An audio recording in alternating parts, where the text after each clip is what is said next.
চাটুতে বা কড়াতে আমরা কোনো জিনিস রান্না করার পর কি করি, সেটা গরম অবস্থাতে কলের মুখে বসিয়ে দিই, কলের জলটা সেটাতে পড়ে এবং যে কোনো সময় কিন্তু আমরা তাতে জল ঢেলে দিই। এর ফলে এক রকমের আওয়াজ হয়, এতে কিন্তু রাহু এবং কেতু অসন্তুষ্ট হয়ে পড়ে, ফলে কিন্তু আমাদের জীবনে খারাপ প্রভাব পড়তে পারে। তাই অঘ্রাণ মাস চলাকালীন ভুল করেও এই কাজটি করবেন না। যতক্ষণ না জিনিসগুলো ঠান্ডা হচ্ছে ততক্ষণ তার উপর জল দেবেন না।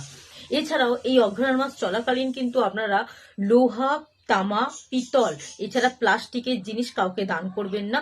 আপনি যখনই শুভ কাজে বেরোবেন এই অঘ্রাণ মাস চলাকালীন, বিষ্ণুদেবের আশীর্বাদ যদি আপনি পেতে চান, কাজে যদি শুভ বা সফল ফলাফল পেতে চান, অবশ্যই দুমুঠো চাল কিন্তু আপনি একটি কাগজে মুড়ে বা একটা লাল বা হলুদ কাপড়ে মুড়ে আপনি আপনার সঙ্গে সবসময় রেখে দেবেন।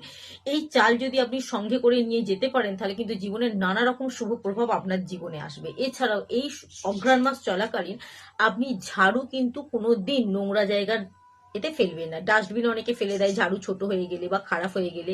হ্যাঁ, তো ঝাড়ুকে পা দেবেন না, ঝাড়ু কোনো খারাপ জায়গায় ফেলবেন না এই অঘ্রাণ মাস চলাকালীন। অথবা কোনো ব্যক্তির বাড়ির ঝাড়ু নিয়ে আপনি আপনার ঘর ঝাড় দেবেন না এবং আপনার বাড়ির ঝাড়ু কাউকে দেবেন না, যাতে সে তার ঘর পরিষ্কার করতে পারে।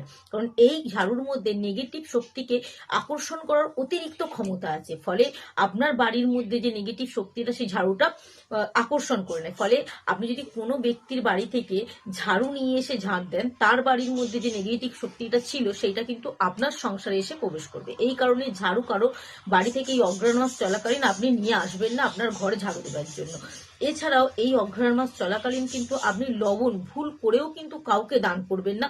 নিজের ব্যবহার করা গয়না কিন্তু আপনি ভুল করেও কাউকে পরতে দেবেন না, কারণ গয়নার মধ্যে কিন্তু মা লক্ষ্মী দেবী অবস্থান করে। তো আপনি যদি আপনার ব্যবহৃত যে কোনো গয়না বা পোশাক আশাক যদি কাউকে ব্যবহার করতে দেন বা পরতে দেন, আপনার ঘরের লক্ষ্মী কিন্তু তার ঘরে প্রবেশ করবে। তাই কারো ঘর থেকে আপনি কোনো কিছু নেবেনও না পড়ার জন্য, সে সোনার জিনিস হতে পারে, রূপোর জিনিস হতে পারে, পোশাক আশাক হতে পারে, এবং কাউকে দেবেন না।